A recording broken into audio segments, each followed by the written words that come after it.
It's been a while, 7 days to be exact, and we are also 7 days from Wrestlemania! That's right. So we are on episode... Go. I'm sorry. I don't deal in specifics, but what I do deal in...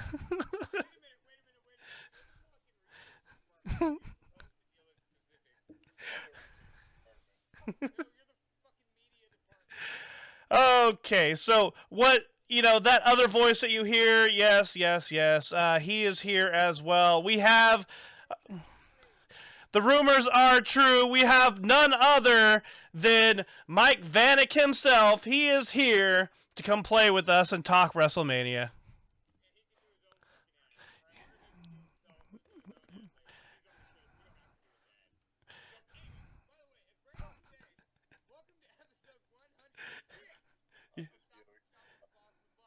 We're just gonna kind of celebrate WrestleMania. Like, as you guys know, it's been guests and interviews and all that crazy shit, mostly lately, a little bit of Lenny's. But, bluntly stated, Brent and I were both slammed, and we didn't get to do our normal coverage of WrestleMania because we weren't there enough. Okay, I mean, with that...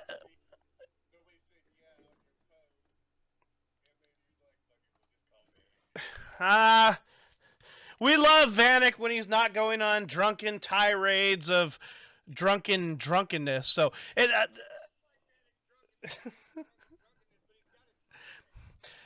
That okay, yeah. So.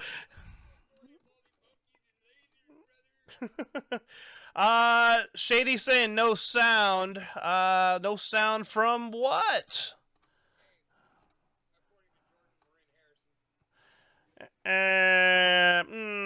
Okay, let's see what happens here.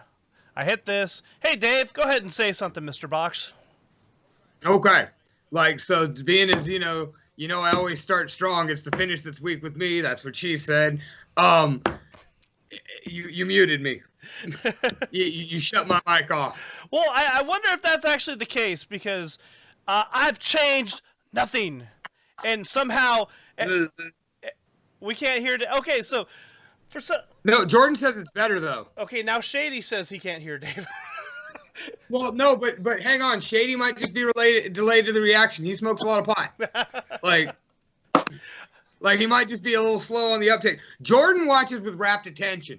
Like, if we seriously need an editor, she might be the best case for that as far as, if we had, someone physically writing it at moment number minute 106, 32 seconds, Dave sneezes and farts at the same time, and turn that up, it's funny. Jordan... Madam J says she would mute him too. Got it. Yep.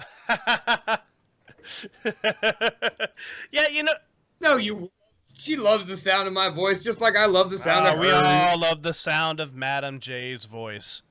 Oh, man. Yes. If I ever need a bedtime story, I'm paying you to read me a bedtime story. So I just officially creeped everybody out. So let's get to the... No. I'll stay on that topic for a second. No, see, I wouldn't have her read me a bedtime story. I would rather have her read me an Agatha Christie murder novel. Oh. Or one of the Pendergast books. Or something like that with a murderous, mysterious whodunit twist. Because I feel like she could build suspicion and anticipation. Oh yeah. I would pay her, $5 a read if she would just read me some Ringside News editorials. That would... I'm still trying to get people to donate to Boston Box on Venmo. Brandon, you can flash that gratuitously at any time. So I could call them and I'll read them a bedtime story in the impersonation of their choosing. I would go for Macho Man, but I mean, but we got we have so many other impressions we could do too. Yeah, don't worry. We'll call and read you a bedtime. Mike Vanek will call you and read you a bedtime story impersonating Mike Vanek. I will call and read you a bedtime story impersonating Mike Vanek. I do a decent Paul Bearer. Okay, we gotta hear that. We're putting you on the spot, man. We gotta hear Paul Bearer. My Undertaker. Hold on. Let me smoke some more weed and drink some more beer. Oh, yes! Oh, yes! My Undertaker! Alright, so WrestleMania. This is great. Like, I'm just going to watch you two be Paul Bear. Like, I'm going to make one of you, like, I'll bring this back later in the show. Whatever. Like, I'm start talking about WrestleMania. I'm fucking stoked. yeah, but you know what? Hang on. Before that, I came to start a fucking argument. Shit. Oh, God. About a week ago. Wait. What are you drinking? Oh, damn! Vanek beat us to the punch. I'm drinking an Other Brother Brewery Seasider Citra. Other brother. I'm Other brother. drinking a whiskey and Sprite because I'm a fancy motherfucker. That's not fancy. I got free beer, and there ain't no better beer than free beer, and that's the only beer that I need to beer because I'm all about free By beer. the way, Hey. we're talking about WrestleMania, and you're wearing an AEW sweatshirt. What's going on here? It's not an AEW sweater. It's Wait, stand up, show it off. Stand up, show it off. Oh, Oh, God that damn is it. that is Or at least like kind of raise up a little bit. That works. that is not AEW. It's an all North. It's an all North wrestling sweater. If you're in between high school and collegiate wrestling, there's a tournament in Canada called the All North Wrestling Tournament, and it's the baddest motherfucker ever to fucking wrestle there. And Ida, I asked her for an AEW sweater for Christmas, and this is what I got. I love it though. I love it so much. Still hella stoked I got it because I know the story behind it and shit. That made it cooler, but at first, I'm sure when you opened it, you were just like, "What the fuck?" I don't give a fuck. All I saw was the word wrestling, and all I the word wrestling. And by the way, it says wrestling, not sports entertainment. That's right. Okay, but real quick, about a week ago, something very monumental and important came out on HBO Max and in theaters, and that was Godzilla vs. Kong. Okay. Go on. And this is what I came to fight about with you two fucking raggedy, fucking negative All right, fucks. so if you guys haven't seen Godzilla versus King Kong, there might be some spoilage here, so just be fair warned. Honestly, like, no, we won't go too deep into the weeds because in the end, outside of telling the side stories, what are we going to spoil? The giant monkey fought the giant radioactive lizard? Like, isn't that why you came to see this fucking movie? Isn't that what you paid the price of admission for? And goddamn it, they delivered. They fought on the fucking battleships. They fought in the ocean. To be fair, I haven't seen the whole movie because it's so goddamn boring that I fall asleep 4 times trying to watch it. No, that's because you're old. You were probably drinking. It was probably late, and you had to work at 5 o'clock in the fucking morning. I don't have to work at 5 in the morning no more, and I'm not old until the 12th of next month. You're old now, all right? Shut the fuck up. All right, man. So, you know, it seems like you have some weird affinity of praising this goddamn movie, okay? So, now I will say this. It was not a bad movie. But I will say this. It was a bad movie. So, It's a kaiju movie. What did you want? They even gave it elements of a film. Okay. Wasn't bad for what it... Hold on. I want to... Wait, let's quit with the whole Godzilla King Kong thing. You No. make one fucking good one, so you don't have to make 20 bad ones.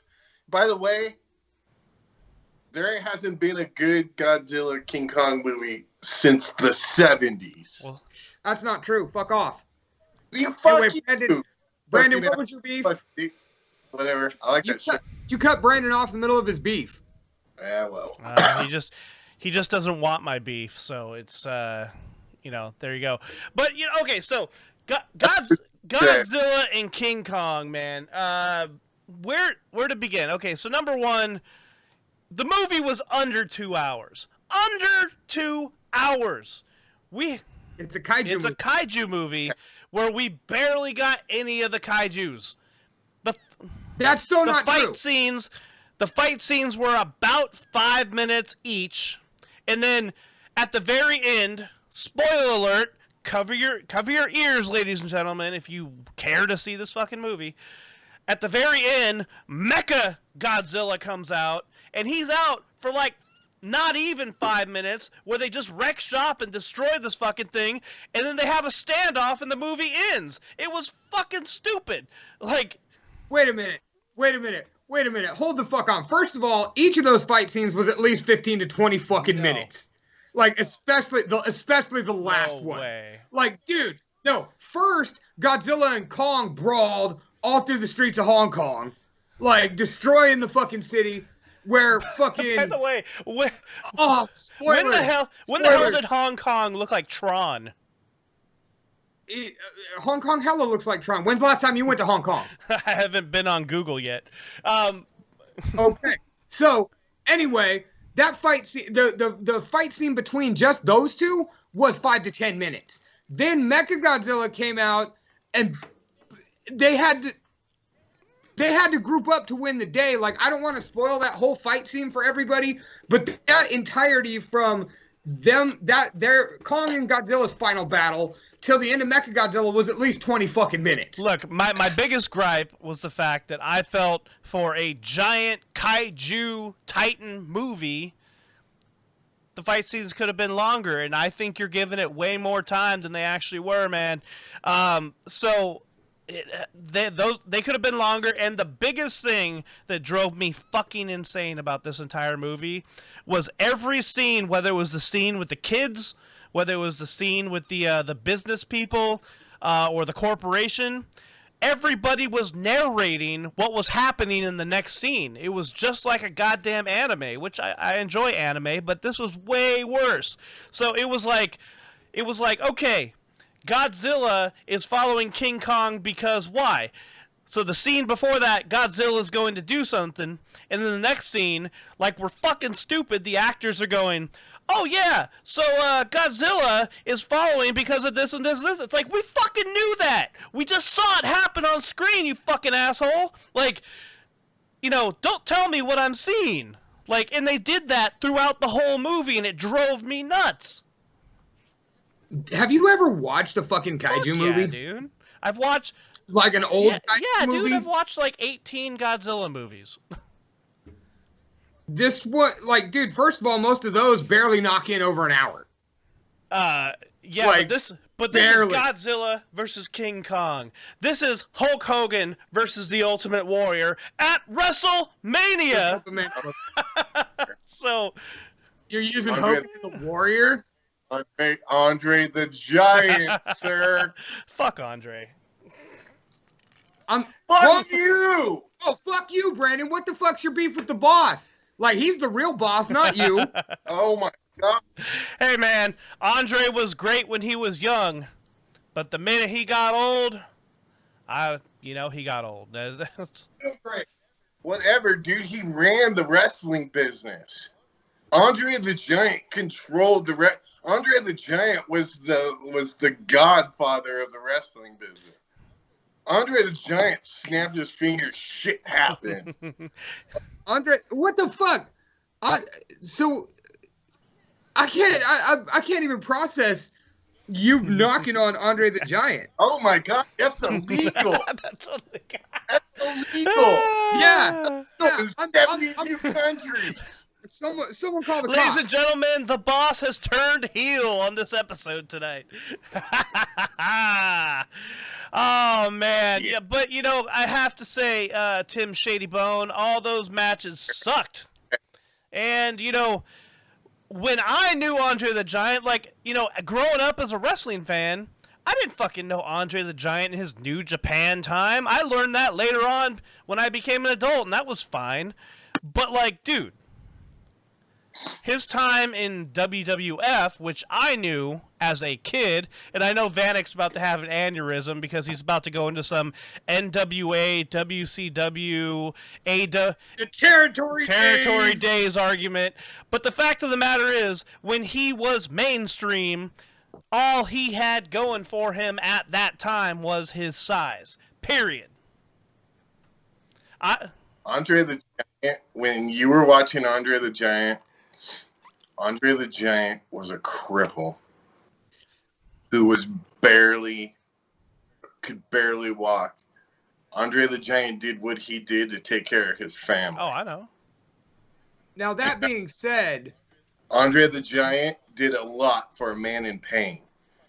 Fucking 100 pounds. well, but even 100, sometimes 700 pounds. You know what I mean? even then, I'm saying I think Brandon's hearkening more to like 89, 90. You know, that time towards the real end of his career. I mean, Bro. even leading up to WrestleMania 3. Have you guys The year between WrestleMania 3 and 4, where he beat Hogan for the title and then sold it to the $1 Million Man. that Like, was 87, sir? 88? 87, 88? Okay. Actually, it was 1988. It was the highest rated wrestling program ever. Actually, that would have to be 86. No. 86. 1988, Andre the Giant, WrestleMania 4. Hogan, where Andre the Giant hands the belt over, and there's the two fucking Dave and Earl Hebner are like wrestling in the ring. I watch it once a month. It's the greatest Saturday Night's main event ever. It was the main event because it was Friday night on Prime. I watched it live. Hey, man. So all I'm trying to say is when I started watching wrestling, Andre the Giant was unimpressive. I'm not saying shut up for a second. Hold on, buddy. You knew we were gonna argue. We knew this was gonna happen. Yeah, that's why we did this. So I said he was not impressive when I started watching wrestling. I did not say he was not impressive before that, because I found that out later. The things that he was doing and the amount of pain that he was in is a goddamn impressive fucking thing. Agreed. 7 feet tall, 500 pounds, being in pain. When you were watching Andre the Giant, he was doing impressive things for a man that could barely walk. Yeah, but even still though, like, once again, going back to WrestleMania 3 to 4, just before WrestleMania 3, the turn on the Brother Love show, Brother Love show, not Snake Pit, right? No, it's fucking Roddy Piper's Pit. Piper's Pit. That's right, Piper's Pit.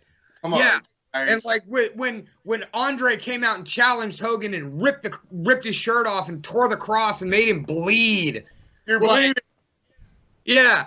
And like, I mean, even at that point, just his ability to tell the story, at this point, you're talking about a guy who's been undefeated for like 2 decades. At that point. Yeah. 15 years undefeated. The greatest professional athlete ever. Okay. Andre the Giant at one point was the most well-known celebrity in the world. Sure. But this episode is not about Andre the Giant, but about WrestleMania, in which he plays a part in. So, my friends, before we yell at each other for another 45 minutes about Andre the Giant, let me ask you this question. What was your first WrestleMania? WrestleMania 3? What about you, Davey? That I watched on pay-per-view, 6. That I rented from New Economy Video or many of the other fine video stores that no longer exist in Los Banos or Gustine. 4. My first live one. First live one was the one with Sergeant Slaughter. So that 7? was 8. 7. 7. Yeah. 7. Hogan and Slaughter? Hogan and Slaughter, yeah. Yeah, that was 7. Yeah, Slaughter won it from Warrior and Hogan. Yeah. number one, Hogan handpicked Sergeant Slaughter for that match. The whole feud, the way he sold that, the man got death for guys. He did such a good job being a heel for that. Dude, for sure, man. You know, turning what was it? Afghanistan, Iraq. Thank you. Yeah, man. And box, man. I have to concur. WrestleMania 6 was my very first WrestleMania, and for me, it was my very first impression of professional wrestling ever. Really? Ever. I remember way back in the day, and this is what it's all about tonight. Like, us being wrestling fans, talking about WrestleMania. We're not going to stay on any specific topic. We're going to just bounce around and have fun. Everybody in the chat, leave your favorite WrestleMania moments, your favorite matches, your favorite WrestleMania. Doesn't matter what it is. Leave it in the chat. Let's talk about it. So, I remember being... Oh, gosh. I don't know how old I was, but I was at a babysitter's house. I was really young. And I remember the kids who lived there, they put on WrestleMania 6 on pay-per-view. And you were 6, by the way. Thank you. And I remember just... 5. Yeah, 5 or 6. 5. 5. Definitely 5. Because you're born in 84, right? February 84? Yep. Oh, nope, so you're 6. Okay. Barely 6. I can't. Gotcha. Thank you for doing math. I can't. And I remember just like sitting down, trying to figure out what all the hoopla was about. And I sat down, and the very first thing that I saw was the Ultimate Warrior and Hulk Hogan going face to face, and I was hooked from that moment forth, man. Like, it was loud, it was colorful, it was in your face, and I was hooked from that day on. You know, after that show, I was getting wrestling buddies, I was getting wrestling action figures, I was watching Superstars on TV. You know, later on, watching Monday Night Raw. Dude. Did you watch Soul Train afterwards? What's that? Did you watch Soul Train after Superstars? Oh yeah. Yeah, dude. Okay, yeah. Soul Train and I think Star Search was either on before or after. I can't remember. It was wrestling. It was Bugs Bunny, and then wrestling, and then Soul Train, and then Star Search. Oh man, Star Search, the original American Idol. Right. On KTVU Channel 2. Okay. So that was your first impression of wrestling. Like that was the start of your wrestling fandom, was WrestleMania 6. Absolutely. Okay. I was gonna say me it was 5. Like I'd already been watching wrestling. I think I started at like Survivor Series 89-ish. Was about the time I really got into it, and then I started hella renting tapes and all that. And but WrestleMania 6, like watching Demolition take the titles back from Andre the Giant and Haku. Fucking 5 points, whoever gives me the name of that tag team. Twin Towers. No. Wait, Haku and who? Andre. Oh. No Wikipedia, bitches. No, hands off. Oh wow. I don't remember. No, I got nothing. The Colossal Connection. Colossal. That's right. All right, we got some other things in the chat, like one of Jordan's favorite moments is Nikki Bella and John Cena getting engaged. So Okay. My first impression, I'd already seen wrestling. I had been to the Coliseum and seen Hulk Hogan. I've been to the Cow Palace. We moved to Patterson, California in the summer of 1987. And they used to have a really kick-ass pizza place that had a video store on the side of it. And there was no way in hell my stepdad would let me fucking get a pay-per-view. But on the occasion, you know, my dad would come get me, and he would take me to the video store and anything I wanted. The first WrestleMania I ever watched was WrestleMania 3. It was a long ass shit, and I don't care what Davey says. It's my favorite movie ever. I sit here and pretty much recite to you WrestleMania 3. It is the greatest wrestling show ever, and probably it will never be able to be duplicated. Well, and it has one of the best matches ever on it too. The main event was a horse shit of a match, but the way they built it up and the soap opera behind it and every fucking thing, and how big Hulk Hogan was, and I swear to God, Andre the Giant was a fucking pimp. I don't give a fuck what anybody fucking says. I will fucking fight somebody over Andre the Giant. I don't give a fuck what dude. Moving along, dude. We just argued about Andre the Giant. We've got more things to argue about. That match, we would not have professional wrestling as we see it today without that motherfucking match. But it was agreed. It was a opera. Hulk Hogan went in there, wrote down the whole match on a yellow legal pad, gave it to Vince McMahon. Vince McMahon took it to Andre, and they followed it to a T. Hulk Hogan walked Andre the Giant right through that shit and had no idea who was going to win. Fucking, he was shitting his pants nervous about, it's like, am I going to win? Am I going to lose? Am I going to win? Am I going to lose? Andre the Giant wasn't telling nobody nothing.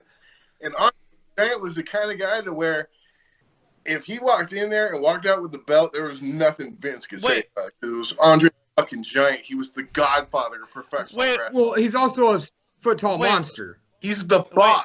They called him. Okay. Hold on. Brent. Wait, so are you trying to tell me this is something I've never heard before? Are you trying to tell me that Andre the Giant called the match and the winner in the ring? Andre the Giant was the kind of wrestler to where he chose who went over. He could legitimately break Hulk Hogan in half with his bare hands. I know, but what I'm asking is the way you said it, and this is what I'm trying to clarify. Watch the documentary on Andre the Giant. It's on the network. They're about to turn it off. I'm telling you. It's on HBO Max. It's already off. Andre called the shot. Andre the Giant could have won and got away with it. Andre the Giant is the only professional But that's not what I asked, Mike. All right, dude. Stop. Fuck. It was a yes or no question. Yeah, dude. So what I'm trying. I was gonna say what legitimately happened, Brandon, to answer your question for Mike Vanek before we get another 20-minute rant, is that no, Hogan wrote it all down and handed it to Vince, who handed it to Andre. Andre said, "Match looks good, but we'll see the outcome." Exactly. So essentially, just because Andre wanted to even make Hogan believe it, he faked just the ending. He faked it out. He faked him out on it. Okay. Yeah, that's what I was trying to ask. Like, did he actually call his own winner or loser situation in the match itself? Yeah. Wow. Yeah. 50-50. 50-50. He told Hogan, "All right, man, let's go home, slam me." And the rest is history. Damn. But if you're telling me that the plan wasn't for Hulk Hogan to walk away with that whole thing, you're full of shit. Yeah, the plan was for Hogan to win, but Andre could have flipped the script and got away with it. Okay. And Andre's the only wrestler in the history of wrestling that had that kind of stroke. But other than that match put pro wrestling on the map, no doubt. I co-sign that big time. But the other match on that same card, which I kind of mentioned a little bit earlier, is basically how you make a match. And that's Randy Savage versus Ricky Steamboat at WrestleMania 3. That is a wrestling workers match right there.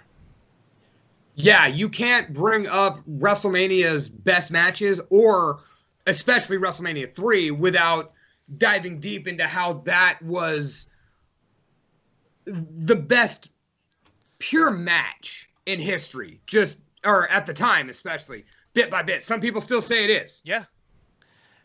But Austin would be the only other one that there's a couple Austin matches that I would put above that, but that's about it. Listen, that's two of the three greatest artists in professional wrestling. Ricky Steamboat, Randy Savage, Ric Flair could walk in there and paint a Bob Ross picture out of a match. Ricky Steamboat is way underrated as a worker. 5 of the greatest matches of all time are all Ricky Steamboat. Well, what about other great worked matches at WrestleMania? Like WrestleMania 20, Eddie Guerrero versus Kurt Angle. You want to talk about Steamboat and Macho Man? That one could have followed that one any day of the week. Was the Iron Man match, was that a WrestleMania? 12. So Hart versus Michaels. Mm-hmm. That match by itself could arguably be the greatest match in WrestleMania history. I love that match. I do, but I disagree with that. Did I watch that match at your house? Huh? Was that one at your house? No, that was before we started hanging out, but I think we've watched it at my house. Yeah, we've definitely watched that match at your house. But no, here's the thing about it. It was killer. It was great. It was a wonderful story. Don't get me wrong. I love it. But really think about how much the rest of the card had to suffer for it. Yeah. And I mean, the only other great thing on that WrestleMania is the Backlot Brawl with Goldust and Rowdy Piper. Oh, that's a Hollywood match by itself. By itself. But the Iron Man match, just a whole hour and 5 minutes of these two dudes actually wrestling. Yeah. Like, Jesus, there's a lot of stalling. Jesus. I know you don't like Bret Hart, but I think he's... That's not true. Well, I know you don't think of it as much as I do. And I'm telling you right now, dude, he's probably... Him and Mr. Perfect, if you Wikipedia wrestling, it's a Mr. Perfect versus fucking Bret Hart match. All right. That should have been a WrestleMania main event. So, I mean, one thing that's synonymous with WrestleMania, especially in the later years, is that of The Undertaker. And we had an Undertaker episode quite a while ago, right? So, what was your guys' favorite Undertaker match? I was still on worked matches. I still wanted to argue about some of those for a little bit. We can get there. So go ahead, go on. Well, just like the fact Vanek said that Perfect versus Bret Hart should have been a WrestleMania main event. Eventually, maybe. I mean, once again, pure wrestling, sure. But I think they did it the best at WrestleMania 8. Wait. 8. Come on, where Mike. It was perfect. It was perfect and Hart for the Intercontinental Championship. And that is a perfect match. It is a stellar match all the way through. Okay. I can't argue with that at all. Also an Intercontinental title match, just like Steamboat and Savage before them. My favorite Undertaker match at WrestleMania is purely selfish. It's WrestleMania 31, and that's because I was there, and I snuck down to the floor during that match, and I watched a master of his craft at work, and it brings a tear to my eye to think about WrestleMania and actually getting to go. I know Brandon got to go. I was there, yep. It was a magical experience. Whatever, dude. I had to pay out my ass and you had to hang out with fucking the Bushido crew over it.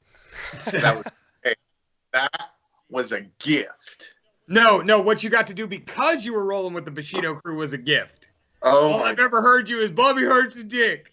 And yeah, by the way, if you're out there listening, Bobby Hart, I said it. Mike Bennett called you a dick. I've heard Mike Bennett call you a dick. Bobby Hart. He might stumble by one day. You never know. And I want him to know from the bottom of my heart, Bobby Hart, you're a dick. I love you, though. Bobby Hart has put me in some of the greatest positions ever. like sneaking down to the front row for WrestleMania 31.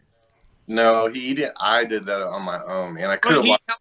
he facilitated it. Listen, yeah, but I worked my ass off. You know, I've legitimately worked for those passes, but I got to smoke blunt with Hogan too, Guerrero. I was there, man. I was there. I got to get weed for a half a dozen really famous people, and I still have a backstage pass that I found from Colt Cabana's table. Colt Cabana That I found. I marked out for Colt Cabana really hard, and he was just like, I don't give a fuck if you listen to every one of my shows. And he was cool, but you know, he wasn't as cool as I would hope. So speaking of wrestlers who are cool and like working their gimmicks, so I was at that same WrestleMania as well. I was actually on the floor. I bought my ticket to be on the floor, which was great. Where about the ring? Or I wasn't front row, but I was on the floor. So I was oh god. So for Undertaker, I was 2 rows back on hard camera Good side. shit. For the first match, where Daniel Bryan won the Intercontinental title, I was 6 rows back on behind the. Okay. I'm gonna find. Yeah, dude. Yeah, like what I was saying about just seeing people and meeting people. I got to meet the Miz at Access the day before, and it was hilarious because I'm in line, and those lines they go pretty quickly, and I get up there, and Box has heard this story. I get up there. And I'm like, what's up, man? And I throw my hand out to shake his hand, and he shakes my hand, and I'm like, hey, man, how's WrestleMania weekend treating you? And he looks me dead in the eye, and he goes, better than you peon. And he goes forward. We take the picture, and he goes, get out of here. Nice. The amount of famous wrestlers that I met during WrestleMania weekend, boundless. But I'm going to tell you right now, I got to shake Terry Funk's hand. Nice. And when Terry Funk, it stays fucking shook. Oh my God. Vanek, let me shake your hand. Oh, I want you to get into your show. Mr. Funk, I don't think they would charge you money to get into that show. And I saw Jim Duggan's on this side. Both Nasty Boys are there. Half a dozen other wrestlers. And when I said that to Terry Funk, dude, I got the biggest pop of the weekend. And I'm sitting there talking to Terry motherfucking Funk like he's a regular dude. And I'm just like, oh my God. I walked away from that pulling out the rest of my hair. I got to talk. I chilled with Tommy Dreamer like for a half an hour. I was sitting there waiting for the Colt Cabana show. Tommy Dreamer just sat right next to me, fucking on his phone. He had a good time. He's a cool guy, man. He's a guy you could go out and drink with, man. He looks like the guy. I mean, that's Tommy Dreamer. Yeah. I'm so bored. I really hate these things. I wish somebody to do. And he gets up, walks over to the guy running to. Hey, can I just grab a mic and go in the ring? Grabs a mic, goes in the ring, starts this show. Just starts a random show. Next thing you know, there's 500 people standing there talking to Tommy Dreamer. And I'm sitting there like, what the fuck? Okay, yeah. So, all right. So, we could go into our meeting wrestler stories. But I want to know, what is your favorite Undertaker match? Because Undertaker's... I was wondering if... Yeah, we're getting back there. We're getting back on track.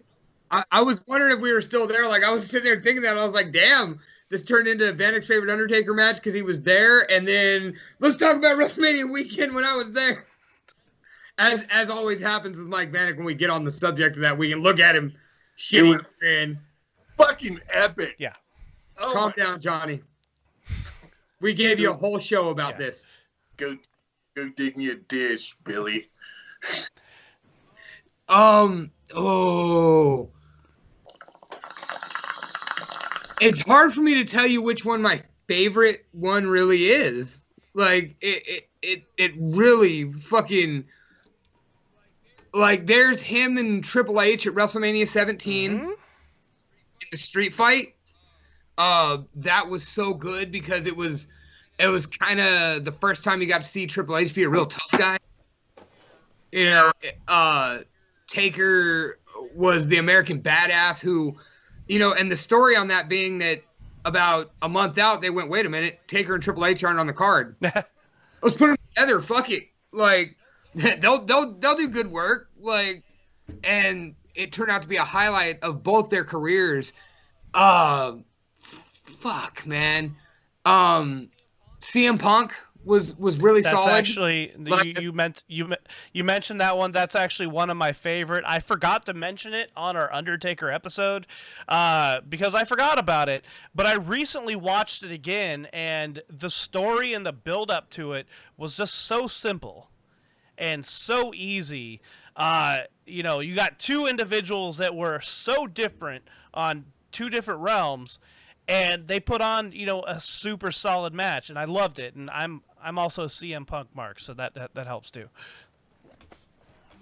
Speaking of Undertaker, I recently acquired a autographed Undertaker comic book with a certificate of authenticity. Badass. Badass. Okay, now it's also easier for me to tell you what my least favorite Undertaker WrestleMania matches are. King Kong Bundy, first of all, because there's nothing remarkable about Big it. Show and Yeah, I'm watching you, Vanek. I don't care. We're talking. Fuck. What if, Right, because you need money. Vanek's middle name is I Need Money. Mike, I Need Money, Vanek. I'm sorry, Spike, I Need Money, Vanek. come on, Big Show and And I A-Train. made him choke on his beer. I did beer out of my nose because that was funny. And then, like I said, King Kong Bundy. Mark Henry casket match was so fucking bad, and it should have been so good. But that was right when Mark Henry stopped being nimble. Right at that moment. But nothing as far as worst Undertaker WrestleMania matches compares. And I know y'all are gonna say it with me. WrestleMania 9, Giant Gonzalez. I mean, holy shit. Like, to the fact that Pritchard still says on his show that to this day, Taker will look at him whenever he wants a favor and be like, you made me wrestle Giant Gonzalez at WrestleMania 9. Like, you still owe me It's for not that. good, man. It's not good. Like, Giant Gonzalez is never good. I mean, he's a big guy, but come on, man. It's no. The bodysuit with the fur, and he's 8 feet tall, and he still has to use chloroform to take out the Undertaker. Look, go. Full body He put a in the fucking rag body over his- suit with the fur. Dude, go watch that match. You can actually see emotion. You can actually see emotion on the Undertaker's face, and you can tell he's at that moment where he's just like, "Why the fuck am I here right now?" You can tell. Hey, dude, he paycheck. Oh yeah, company man. My favorite, though, is him and Jake the Snake, his first one. Because he came out and dominated Jake the Snake. Okay, side question. What was more important, the Undertaker's streak or the Undertaker debuting and doing his final match at Survivor Series? The streak. I mean, seriously, you think about it, man. For 21 years, it accidentally turns into a story. Yeah. Taker just happens to never lose at WrestleMania, and all of a sudden, about 9-10 of them in, they're like, wait a minute, like, we have a streak on our hands, and like, nobody's cared about a wrestling streak outside of Goldberg ever. Yeah, well, a lot of those are what? A lot of those were enhancement matches. You're really going to tell me that King Kong Bundy's going to beat The Undertaker at WrestleMania? Not going to happen. Not at that point in his career, no. But, I mean, they brought Bundy back thinking he could be the monster he used to be. He just wasn't. No, they brought him in there to job for The Undertaker. No, they tried. They tried outside of the Undertaker feud. Man, they used him as a jobber. I remember that whole time period. That's because Undertaker was running through Ted DiBiase's $1 million corporation at the time. All right, what do you got? Okay, so there were some things in like researching this show that I completely forgot even happened at WrestleMania, and you guys could chime in on this. It's still kind of new to me. I just kind of saw it, and I was just like, wait, what? That actually fucking happened? I missed. You just gonna throw moments at us, like bet you forgot type shit? Yeah, like. So, okay. So in my head, I must have missed it or wasn't watching wrestling at that time. I don't know. I did not see Hulk Hogan versus Vince McMahon at WrestleMania 19. Do you guys remember that? I watched that with Davey. Yeah, that was one of the first WrestleManias I'd watched in a long time. Like I split for a while. No, that shit was gory, dude. Was that at your house or my house? I don't think it was at either of ours. I don't even remember whose it was. I think it was one of those, hey, I'm watching WrestleMania over here. You want to come by? And like literally, I caught that match. I think that was Holy Road, dude. Yeah, I totally missed that one even happened. And it makes sense. Another one that I completely missed that apparently happened, and I missed this one too, was in the same vein. Bret Hart versus Vince McMahon at WrestleMania 26, where Bret Hart basically caps off his career by beating up Vince McMahon for in a match. And the build-up was so good, and the match was so bad. That was in the contract for him to go over into the Hall of Fame, that he gets to beat Vince McMahon, because Vince McMahon pretty much ruined his career. No, he didn't. Fuck off. No, he didn't. No, he didn't. Bret Hart screwed Bret Hart. Oh God! Don't make me come home just so I can fucking try to beat you up again. Bret Hart screwed Bret Hart. Yeah, I have to agree. I've always been one of the biggest Bret Hart fans and supporters, but the man's attitude is something else. Oh yeah, shittiest attitude in wrestling. And as I spent about 7 or 8 minutes with Bret Hart one time. Me too. And when I mentioned that I went to the Royal Rumble in Sacramento, he was really cool. He was a straight up G, but he did wait for the line to build up, and he took forever to get back to his table, and he was kind of a dick to some people. And I passed up getting a free autograph from the bass player from Megadeth to go hang out with Bret Hart, and it was worth it. I'm telling you.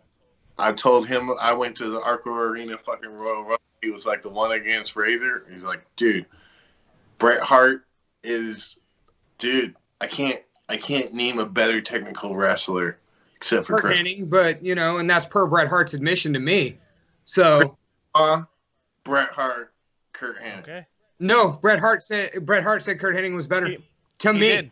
In my eye, Chris Benoit, Bret Hart, Kurt Hennig.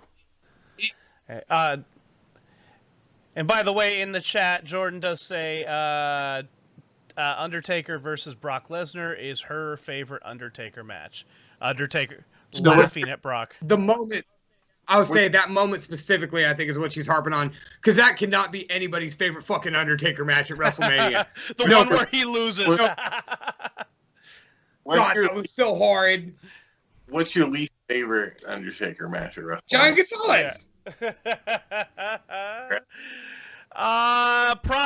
John Cena.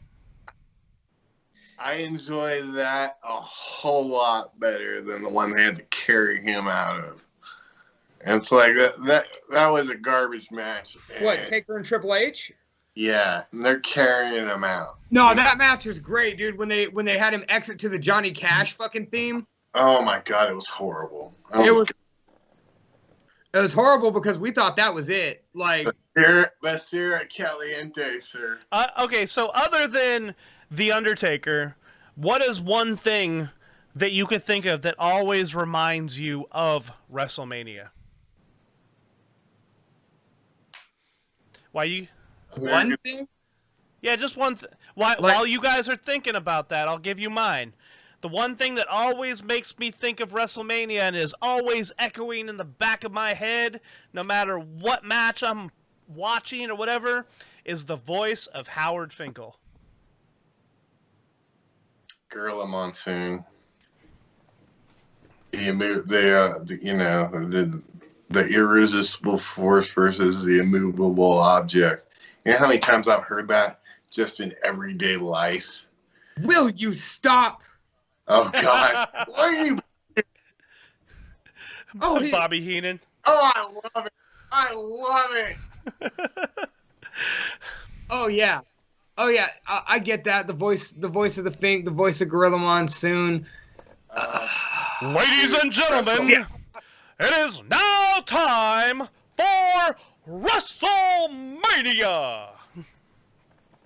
Dude, it's welcome to WrestleMania 3. I'm telling you, it all goes back to number 3. It's weird because I wasn't sure what you meant by the question. Like, what makes you think of WrestleMania? Like, everything makes me fucking think of WrestleMania. Like, they're in the ring. No, see, I was gonna say, like, first match that pops to mind when you say WrestleMania to me is Hogan and The Rock.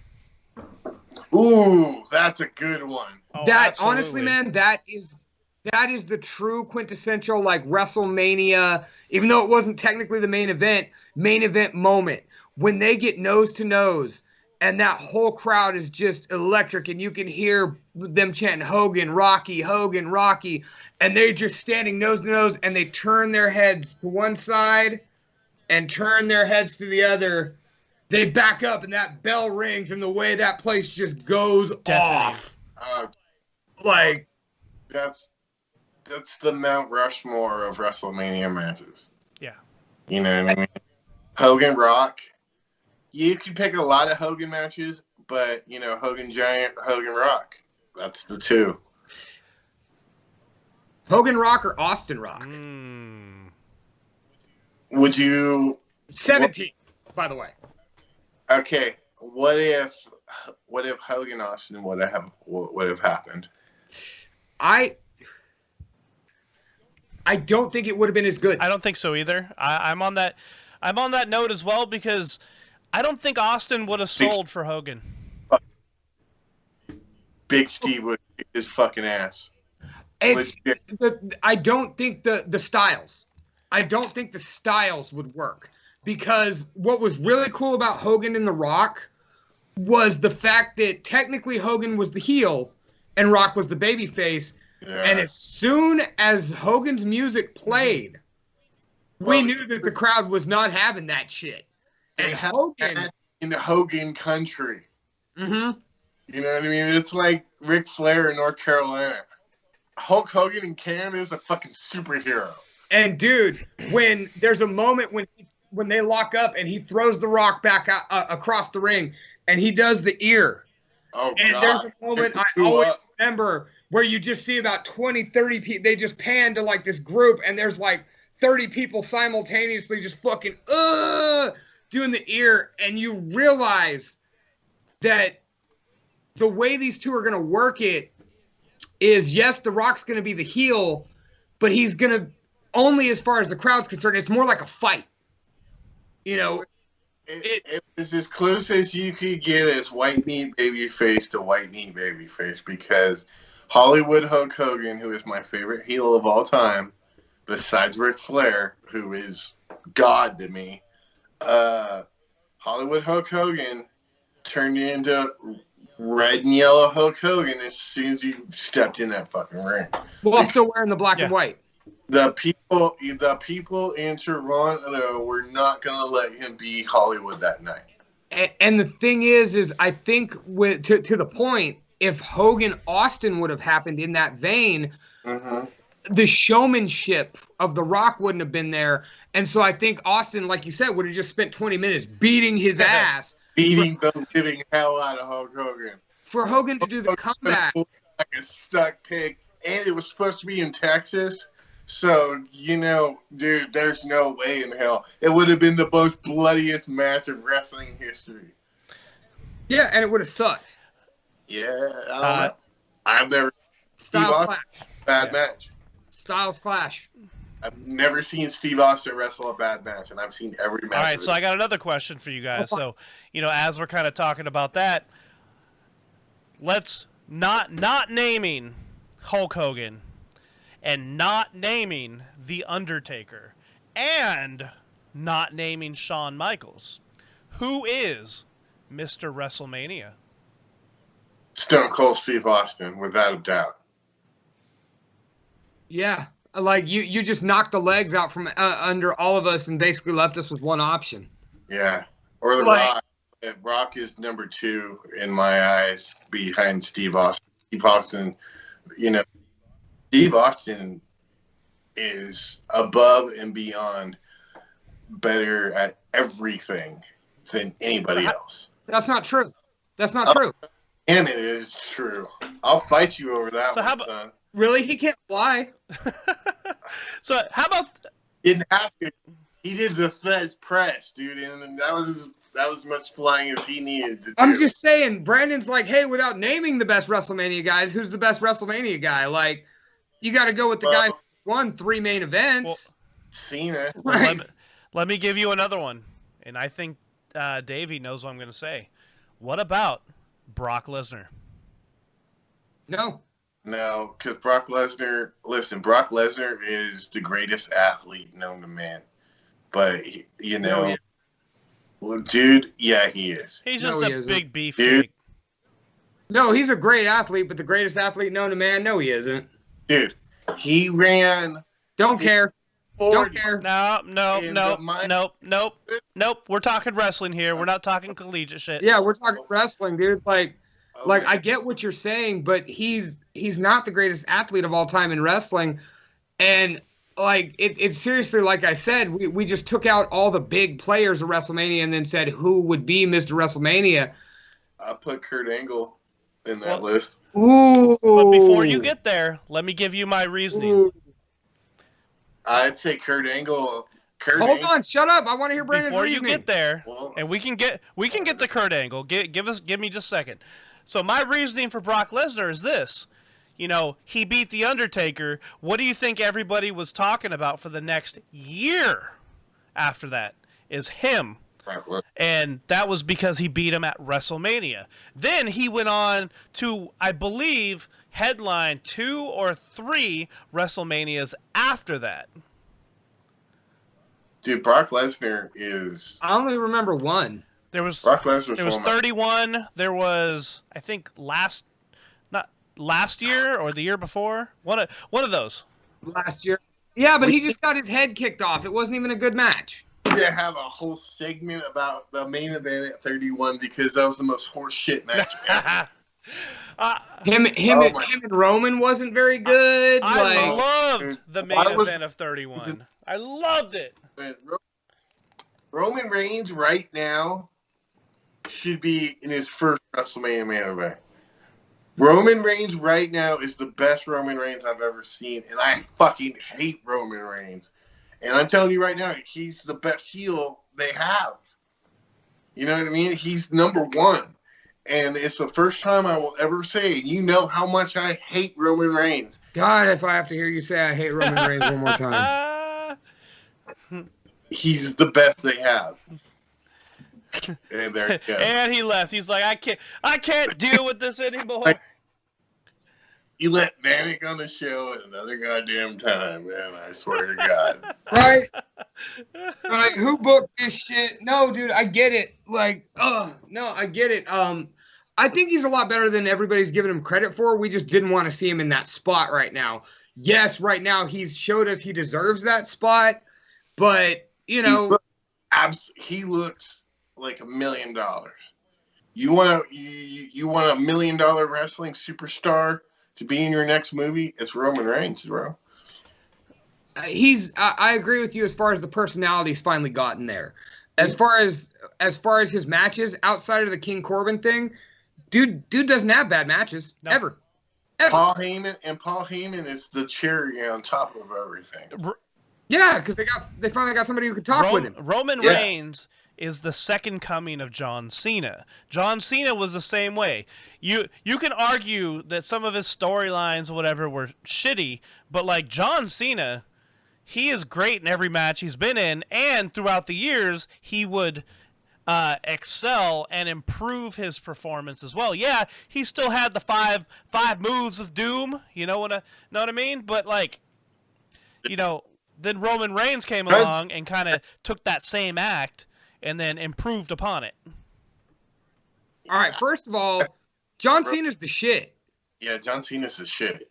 I mean, seriously, like him and Triple H at WrestleMania. Absolutely.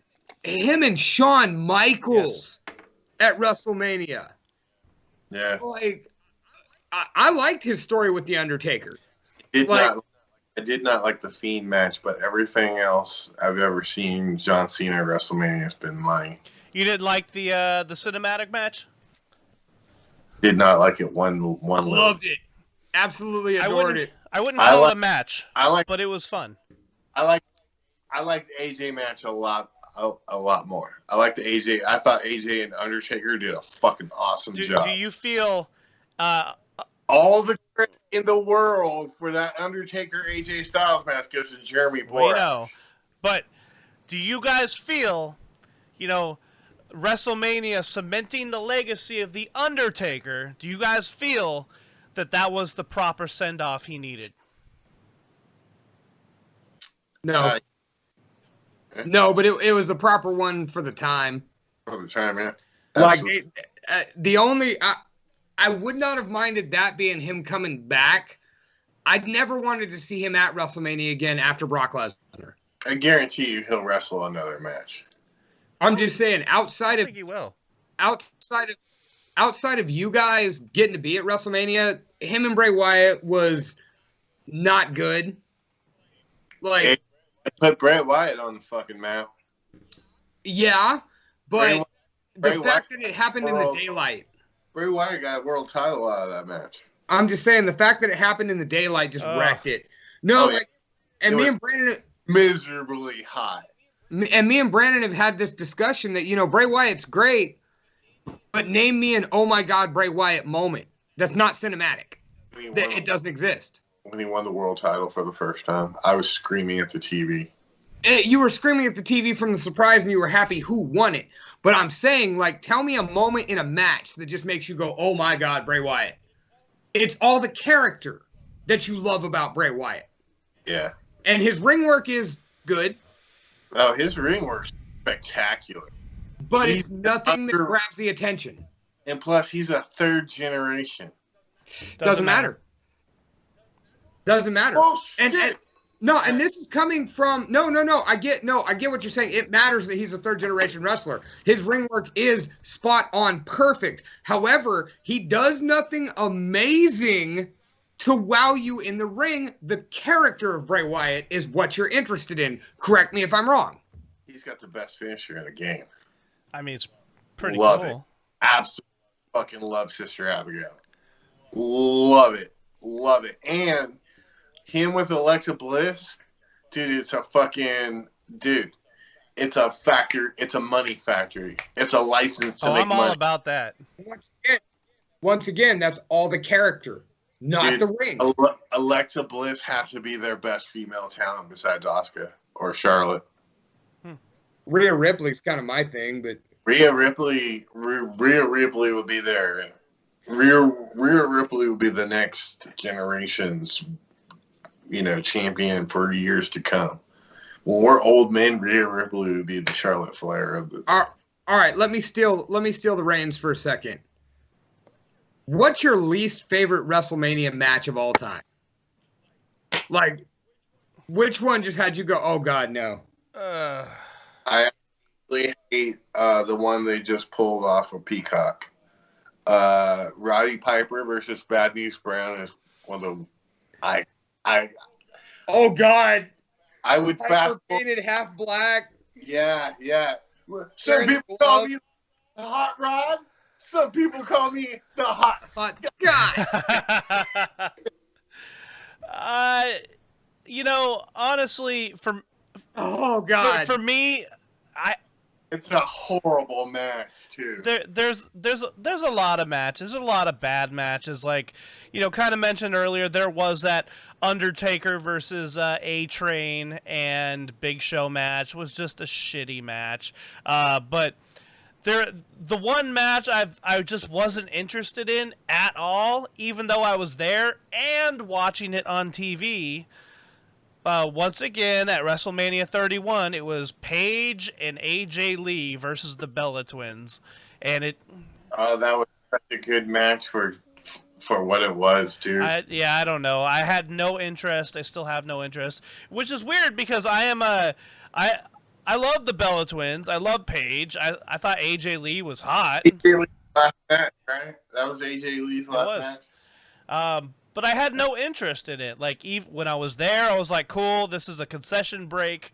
When I watch it on TV, I get bored and I go to the fridge and go grab a drink or make food. Like, I don't know what it is. It didn't hold my interest one bit. I do have a very cool story about that match. It has nothing to do with match. When'd you go get a beer? Wait time. So he missed the match too, but he just defended it. Well, anyway, waiting to get beer. My last $8, whatever it was. Fuck it, we're going home after this. I'm getting a beer. I look over and Arnold Schwarzenegger's got 2 beers and walking away. Nice. That was the only cool part about that. So what you're trying to tell me is Arnold Schwarzenegger had no interest in this match either. He defended. Let me mention that we were in the suite. Okay. All right, big time Vanek, whatever. I'm saying he defended the match because he went to the line and got a beer and saw the Governor. Like, and then admitted it sucked after defending it. Yeah, I'm just saying, like, we found out his real reason why he likes the match. Because there was beer and on. I just came to get a bell. Never mind, whatever. So, like, what? I tried to get a beer and into the chopper. This match sucks. Well, I mean, let's give the women a little shine here. So, like, you know. Wait. I didn't name my sucky match. Sorry, go ahead. I can't believe that neither one of you went with Brock Lesnar versus Goldberg at WrestleMania. Oh my God. Even Stone Cold couldn't save that shit, dude. Basura Caliente, sir. Oh. Hot garbage for those non-Spanish speakers. Oh my God. Oh wow! Like seriously, and we were all so pumped about it, and then they both admitted they were quitting. So, like, they came out and it was. Oh, I thought you were talking about the new one. I was like, oh yeah, the new one sucked too. No, the new one was great. It was exactly what it should have been. 5 minutes of them throwing each other through shit. Fucking F5 ball game. Yep. Like, that was how it should have been the first time. But no, instead, fucking both these guys admit they're quitting. So the crowd already starts to hate him. So they get Stone Cold to come be the referee. He rides the ring on the ATV. And that's the last time anybody cheers until the bell rings at the end and Stone Cold stuns everybody and drinks beer. Beyond that, dude, like, as soon as each wrestler's music hit, fucking boo! Like straight up, dude. They could have came out like with like strippers and like firing beer cannons into the crowd, like, and did pyro for days, and everybody still would have booed the shit out of them to the point where they had a shitty match.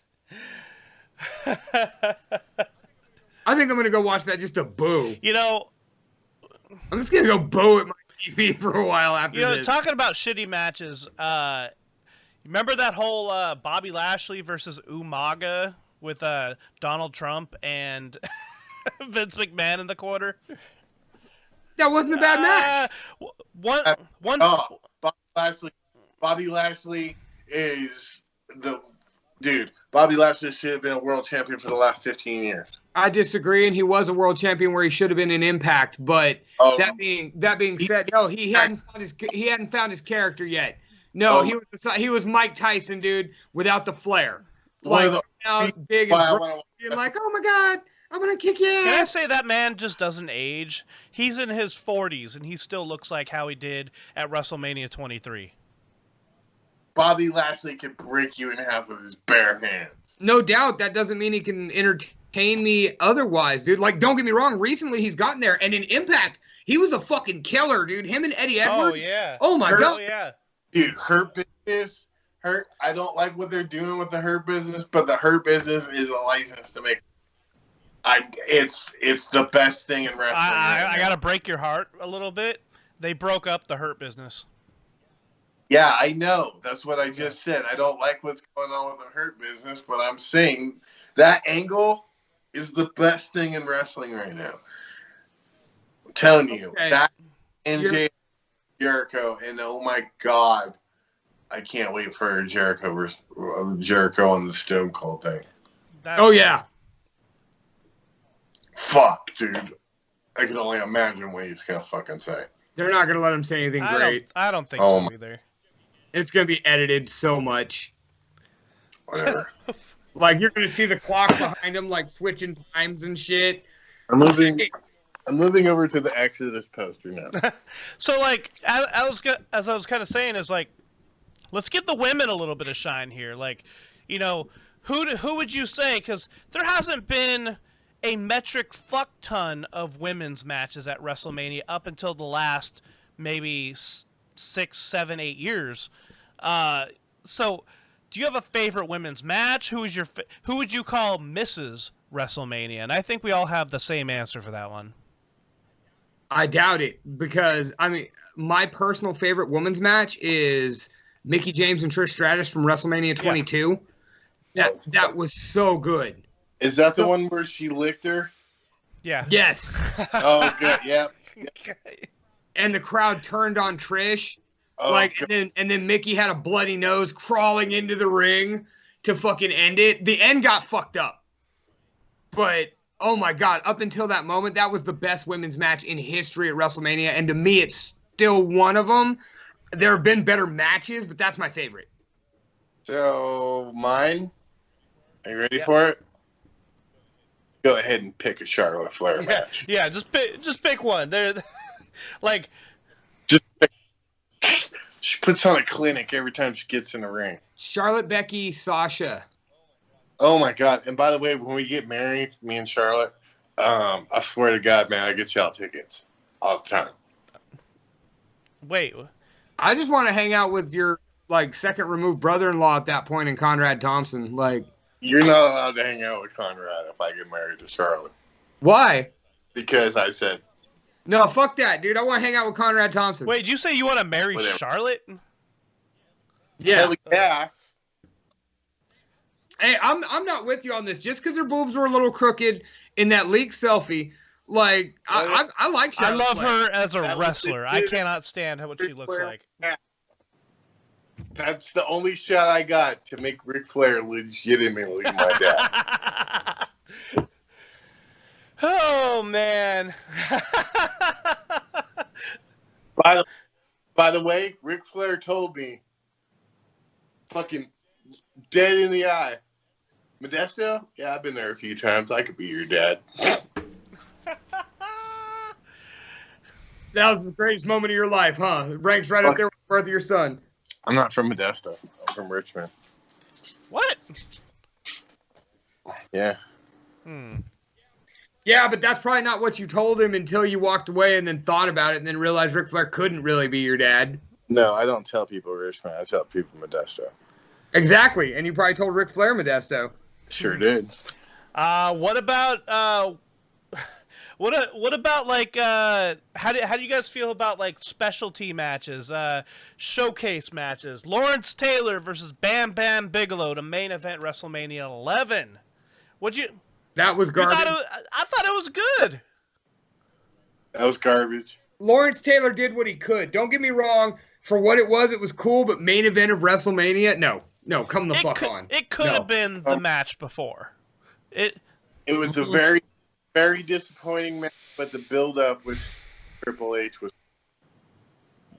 I thought they built that up rad, but that match was a steaming pile of fucking horse shit. Which match? Triple H versus what? Sting. Yeah. The build great. The match was fucking horrible. It was a dinosaur show.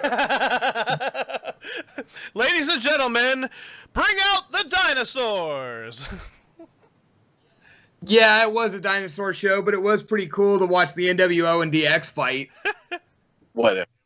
It Like, don't get me would have been wrong. way cooler if it was 15 years earlier. I was gonna say 20, but whatever.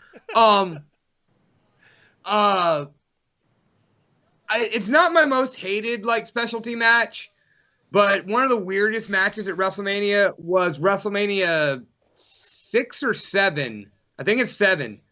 The blindfold match between Rick the Model Martel and Jake the Snake Roberts. That's wrestling gold. It's some wrestle crap, dude. It really is. Bro, I was hook, line, and sinker. I was like, dude, he's legitimately blind. Right, the contact and the arrogance. Oh my God, they sold that so good for the children. The children bought it. Yeah. Adults were like, dude, you know that's a contact, right? I'm like, fuck you, that shit's real.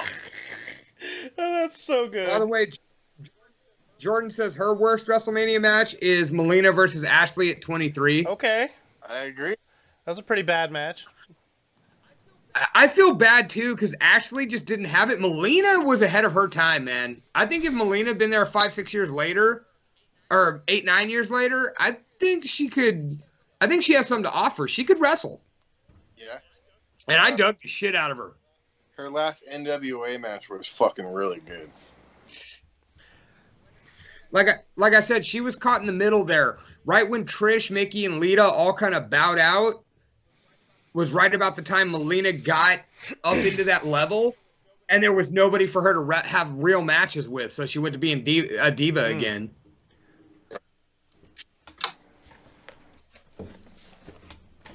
Like Vanek has turned on the disco lights. Oh, no. He's ready to party. You know, we also got things like the Money in the Bank match at WrestleMania. You know, I believe, correct me if I'm wrong, that is where Money in the Bank started. Yeah. Correct. That's Jericho's idea. Yes. So, you know, basically, WrestleMania is the start of stories. It is the end of stories. It's the Christmas of the WrestleMania calendar, of the WWE calendar. Of wrestling calendar. Yeah. Like you could be hating on, I'm not watching WWE currently. I really haven't been. Me either. I will park my ass in front of the TV on Sunday and watch WrestleMania. I'll watch it. If we do a live chat, that's the only I probably will not watch it if we don't do the live chat. All right, guys. So because Lunchbox brought it up, I will let you know, if you are not familiar because you haven't been watching WWE TV, I will let you know the match card for night 1 and night 2 of WrestleMania. There are 2 nights, ladies and gentlemen. So, can we lay that fast? So Saturday, April 10th, that is night 1. The main event is going to, or supposedly, is going to be Bobby Lashley versus Drew McIntyre. SmackDown Women's Championships, Sasha Banks versus Bianca Belair. International hip-hop music star Bad Bunny versus The Miz. Oh, jeez. Cesaro versus Seth Rollins in what should be an amazing match, just based on the... That'll be a killer worker match. That's going to be the match of the card. At least from a wrestling standpoint. Absolutely. Wait, what Davey just said. We have a specialty match, or a showcase match, I would say. The New Day versus AJ Styles and Omos, the Giant Bodyguard. Shane McMahon versus Braun Strowman in a steel cage. So that is not... Braun. What the fuck? Dude, they need to quit fucking around with Braun, or he's gonna go to AEW. Nah, I don't think so. He's up, he's down. Like, he ain't going nowhere. He's treated too good. All right, so that is most of night 1. Night 2. All right, hang on. I'll tell you what interests me on that. Lashley and McIntyre, as long as it's similar to Lesnar and McIntyre in its brutality, physicality, and quickness, won't be bad. Well, considering both of them can actually still work very well, I think we're going to get an actual match out of it. I think it'd be a Bobby Lashley squash match. Nah, I could see it being similar to Taker Batista. Yeah. Like, that's a similar style matchup like that. Power for power. Absolutely. Like, it could be good and it could be garbage. We'll just see how it goes. But it might not be bad. I'm Cesaro and Seth Rollins, definitely. Sasha Banks and Bianca Belair could be a great match. That could actually be a really good match. But what about you, Vanek? Anything stand out to you? Well, the only thing I really want to watch is Bobby Lashley. Okay. Nothing wrong with that. Is Kevin Owens wrestling? I think night 2 we'll get there. So, okay, yeah, so night 2, Sunday, April 11th. Supposedly the main event: Roman Reigns versus Edge versus Daniel Bryan in a 3-way match. That's gonna be a great match, and I hope fucking Dragon wins. Raw Women's Championship: Asuka versus Rhea Ripley. Fuck yeah, dude. Ooh. Oh my god, that's a good. Fuck yeah, dude. The Fiend: Bray Wyatt versus Randy Orton. Again. Intercontinental Championship: Big E versus Apollo Crews. That'll actually be good. In his new Nigerian gimmick. That'll be the wrestling match of that night. Yeah. Mm-hmm. Let's see. No eating on the show, Vanek. All right, and then we got Kevin Owens versus Sami Zayn. What? That's dope. Again. No, we haven't seen Kevin Owens and Sami Zayn at WrestleMania. Really? I believe we saw it at WrestleMania 34, 33.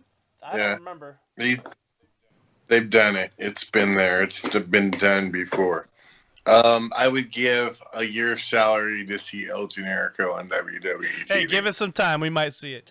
And then United States Championship: Matt Riddle versus Sheamus.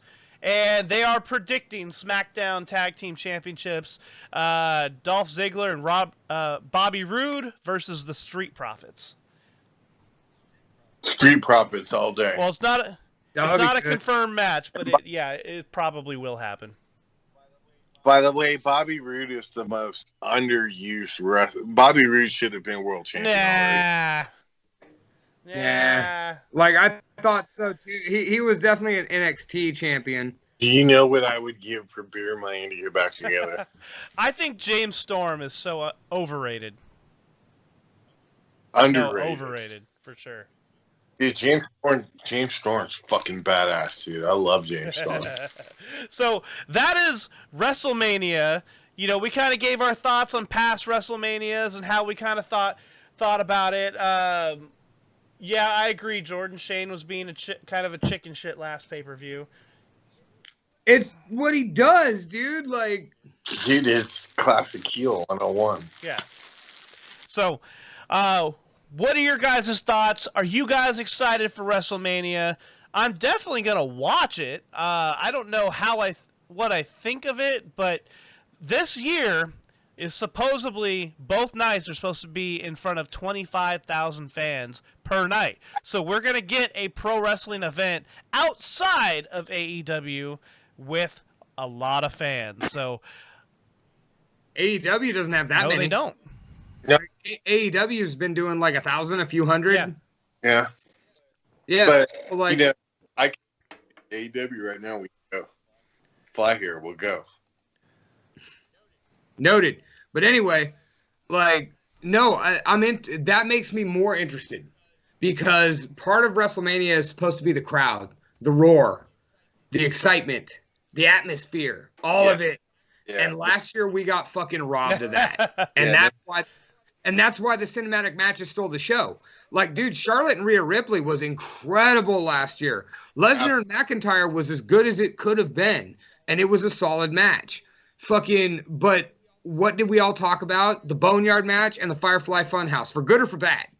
Because the lack of a crowd, that was not WrestleMania. That was another COVID Raw episode. Yeah. You know, so now we get to see it somewhat like it's supposed to be. Right. I'm gonna fucking do what I do every year, and I'm gonna make hella hot dogs and fucking all the fixins and buy footlongs and buy the regular size buns so we can take pictures. You know, that's. I'll be at work, so I think I'm gonna get we're off the diet right now, so I'm gonna go to Pizza Hut and get a Supreme. There you go. Stuffed crust? Yeah, stuffed crust all day. All right, so, ladies and gentlemen, what do you think about WrestleMania? Are you going to watch WrestleMania? We're definitely going to watch WrestleMania. Let's see how we feel about WrestleMania. And how many times are you going to say watch WrestleMania? Well, we're going to watch WrestleMania. Jordan says, my question to everyone is, what is your favorite match for this year's WrestleMania? Well, we kind of talked about that, so... Bobby Lashley. I don't know. I got a few that I'm kind of interested in. I'm not completely sold on it, but I might be sold when I start watching it because we're gonna have the crowd. Ripley, yeah, I think that got me the biggest pop too. Ripley and Asuka for sure. So, with that being said. You know what? We forgot to pay bills. So we still got to pay the bills, right? We can. My screen's been weirdly pixelated for a while. Yeah, mine too. Oh, well, that's weird. Well, anyways, if you need money, ladies and gentlemen, come check out Leilani Mositsuke. Are you going to try and do this? I'm gonna try to do this. All right, here we go. I'll do my best lunchbox here. All right. Ladies and gentlemen, if you need financial professional advice, go see Leilani Mositsuke. She knows the rules of money. She knows tax-free retirement. Wow. I would love to be in a tax-free environment. If she could do that, I bet she could do that for you. Asset protection, college planning, principal protection, legacy planning, recession-proof industry, home-based income, small business exit strategies, increased cash flow, estate preservation, and more. Go check her out. License number 0M1455654. You can find her at 510-571-7215. Leilani Mositsuke. She's really nice. You call her. She's really nice. Oh, she's pro. She does a great job at what she does. That's why we've had her as the first and longest running official sponsor of Talking Shop with the Boss in the Box. Speaking of those official sponsors, look at that handsome guy smiling at you. So check it out. Hey, are you in a band? Do you need shit done? You don't want to do it? Mike Vanek will do it. Hell yeah. Are you in a band? You want people to read about you? Mike Vanek will do it. Hell yeah. Call your friends. Call your neighbors. Call anybody in the phone book. Now listen to the sound of your voice. Tell them, hey, Mike Vanek will do it. Want to book a tour? Mike Vanek will do it. Want to make a flyer? Mike Vanek will do it. I got really cool Photoshop on my phone.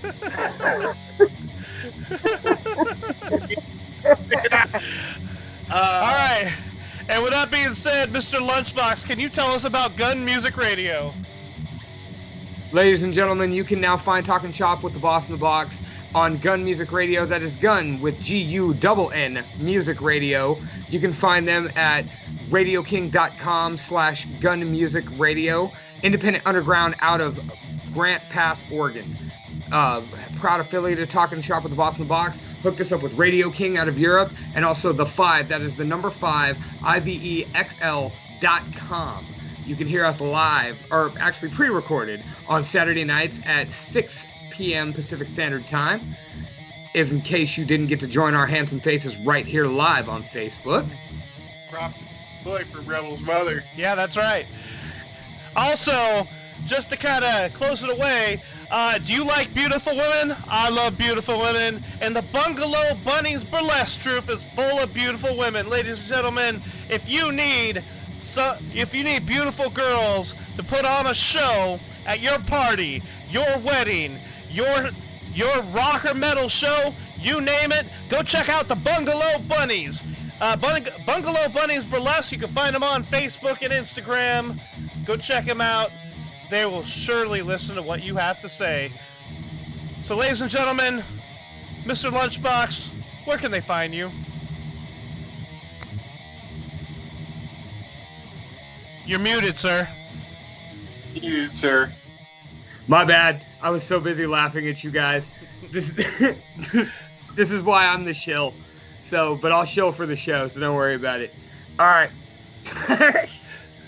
All right, you can find my band, Nothing But Losers, at Nothing But Losers on Facebook, Nothing But Losers on Instagram, and Nothing But Loser on Twitter. There's no S. You can find me at the Almighty Lunchbox on Instagram, Dave Ustery on Facebook, or right here at Talking Shop with the Boss in the Box on Facebook, or in the Talking Shop with the Facebook Boss in the Box Facebook discussion group.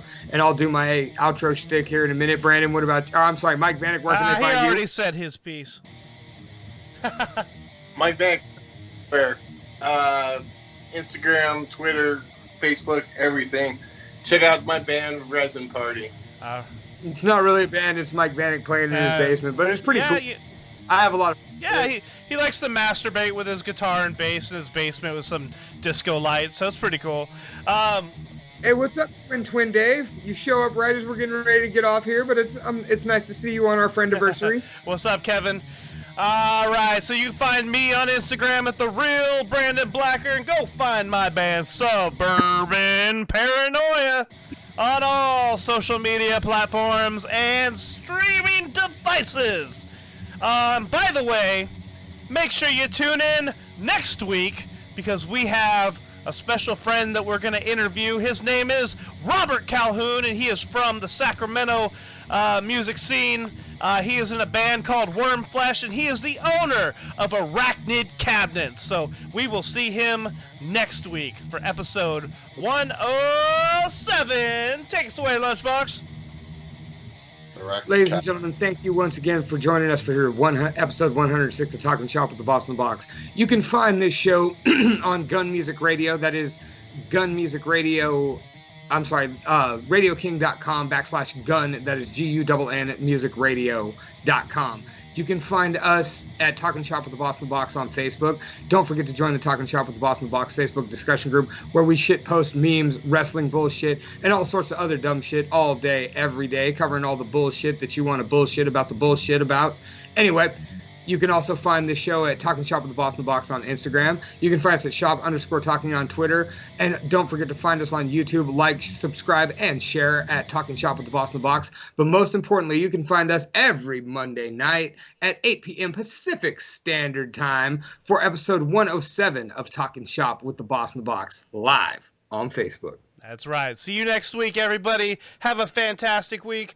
Be safe. And stay tuned for Robert Calhoun from Wormflesh. Good night, everyone. Burrito, baby!